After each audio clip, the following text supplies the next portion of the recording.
Hello friends, कैसे हैं आप लोग। आई होप अच्छे होंगे। मैं राजीव स्वागत करता हूं आपका अपने यूट्यूब चैनल एडी हब पर। फ्रेंड्स, आज मैं आपके साथ एक ऐसी क्राइसिस के बारे में बात करने जा रहा हूं जिसे हमारी नेबरिंग कंट्री फेस कर रही है।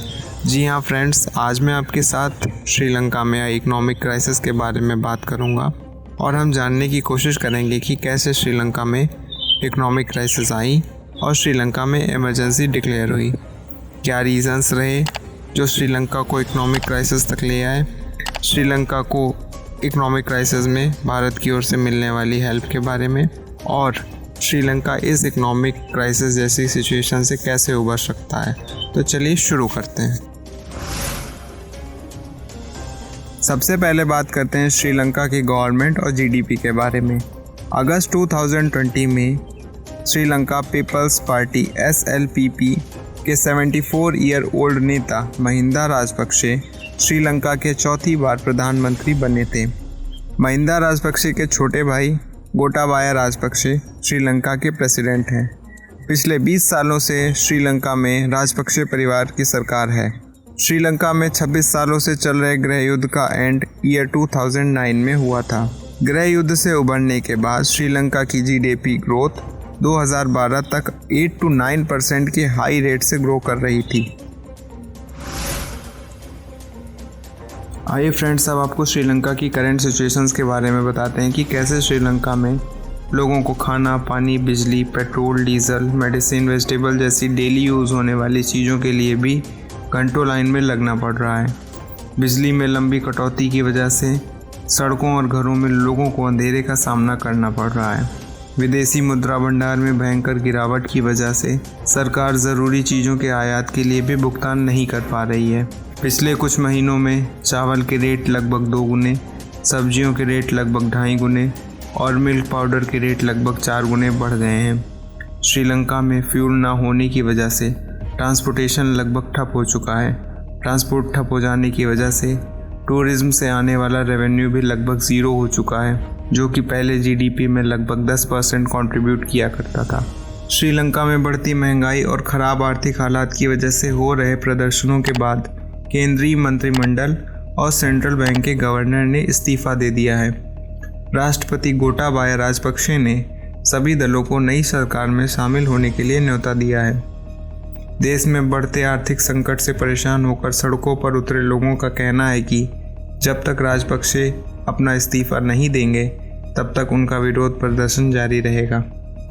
श्रीलंका में सड़कों पर उतरे लोगों के गुस्से और विरोध प्रदर्शनों के बीच बैनर और नारों से सिर्फ एक ही शख्स का नाम सुनाई दे रहा है। लोगों का कहना है कि जाओ गोटा जाओ, जाओ गोटा जाओ। लोगों द्वारा किए जा रहे विरोध प्रदर्शनों को बंद कराने के लिए पुलिस ने लोगों पर पानी बरसाया और आंसू गैस छोड़ी, जिसके विरोध में लोगों ने पथराव करना शुरू कर दिया। आज श्रीलंका की कंडीशन काफ़ी बिगड़ चुकी है। वहाँ के लोगों की लाइफ टोटली डिस्टर्ब हो चुकी है और बेसिक नीड्स जैसी चीज़ों के लिए भी लोगों को घंटों लाइन में लगना पड़ रहा है। लोग इस आर्थिक संकट का जिम्मेदार सरकार को मान रहे हैं। आइए समझने की कोशिश करते हैं कि श्रीलंका में आई इकोनॉमिक क्राइसिस के पीछे क्या क्या फैक्टर्स रिस्पॉन्सिबल हैं। नंबर 1, बैलेंस ऑफ पेमेंट्स, भुगतान संतुलन का बिगड़ना। भुगतान संतुलन की मेन प्रॉब्लम की वजह से श्रीलंका को इन दिन आर्थिक संकट का सामना करना पड़ रहा है। श्रीलंका का विदेशी मुद्रा भंडार लगभग खत्म हो चुका है और देश के लिए एसेंशियल यूज़ जैसी चीज़ों का आयात करना भी कठिन होता जा रहा है। श्रीलंका की प्रेजेंट सिचुएशन उसके इकोनॉमिकल स्ट्रक्चर, IMF से loan related terms and conditions और गवर्नमेंट की पॉलिसीज़ की वजह से है।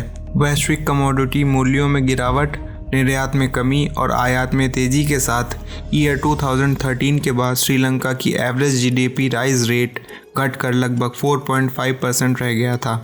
ईयर 2008 में वैश्विक वित्तीय संकट ने श्रीलंका के विदेशी मुद्रा भंडार को समाप्त कर दिया था, जिसकी वजह से श्रीलंका को ईयर 2009 में IMF से लगभग $2.6 बिलियन का लोन लेना पड़ा था।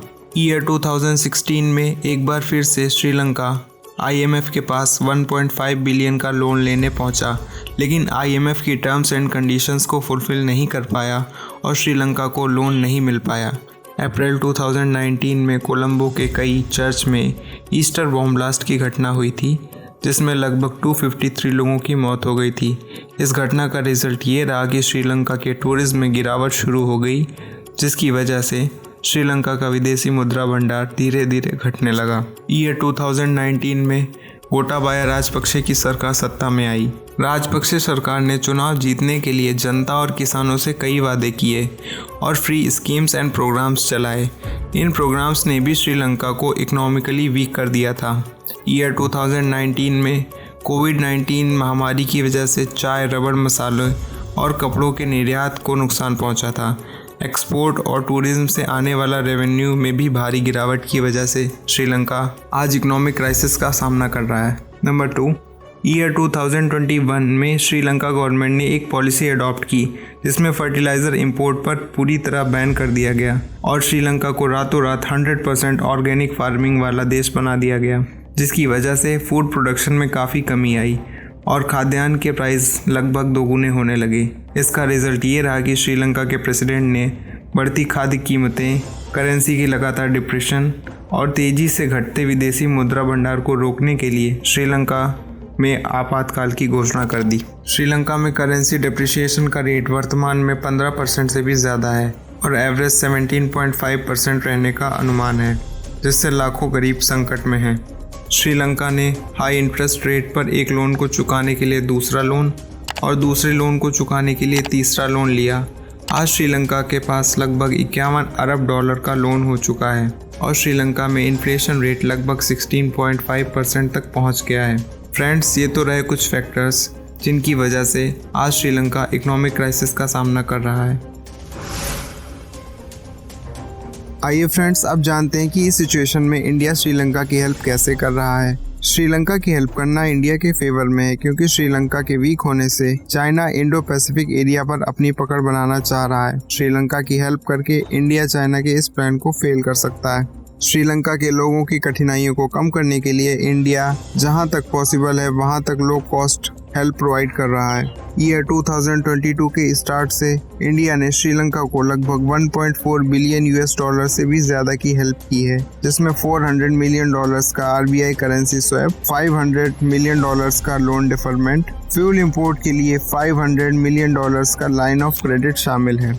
इसके साथ ही रिसेंटली इंडिया ने श्रीलंका को $1 बिलियन US का शॉर्ट टर्म रिलीफ लोन भी प्रोवाइड किया है। आइए फ्रेंड्स, अब बात करते हैं उन स्टेप्स की जो श्रीलंका को इस करंट सिचुएशन से ओवरकम करने में हेल्पफुल होंगे। नंबर 1, जैसे ही कुछ आवश्यक वस्तुओं की कमी समाप्त होती है, जैसा सिंहल तमिल न्यू ईयर की शुरुआत से पहले होने की उम्मीद है, सरकार को देश के आर्थिक सुधार के लिए उपाय करने चाहिए। नंबर 2, मौजूदा संकट से बुरी तरह अफेक्टेड सेक्टर्स और war affected north and east states की इकोनॉमिक ग्रोथ के लिए एक रोड मैप बनाने के लिए सरकार को तमिल पॉलिटिकल गाइडेंस से हाथ मिलाना चाहिए। नंबर 3, लोकल टैक्स रेवेन्यू को बढ़ाना और उधारी को कम करने के लिए सरकारी व्यय को कम करने जैसे यूजफुल स्टेप्स उठाने चाहिए।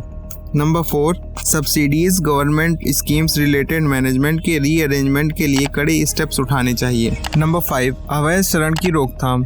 श्रीलंका से अवैध तरीके से इंडिया के तमिलनाडु स्टेट में 16 व्यक्तियों के आने से तमिलनाडु ने पहले ही इस संकट के प्रभाव को महसूस करना शुरू कर दिया था। ईयर 1983 के तमिल विरोधी नरसंहार के बाद तमिलनाडु लगभग 3 लाख शरणार्थियों को शरण दे चुका है। इंडिया श्रीलंका दोनों के अधिकारियों को यह सुनिश्चित करना होगा कि इस सिचुएशन का फायदा उठाकर तस्करी और अन्य इल्लीगल एक्टिविटीज ना की जा सकें।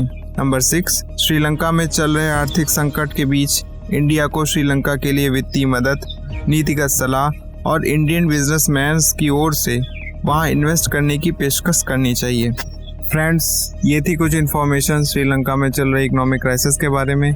आई होप आपको मेरा ये वीडियो अच्छा लगा होगा। आप अपना ओपिनियन कमेंट बॉक्स में ज़रूर बताएं। Thanks for watching.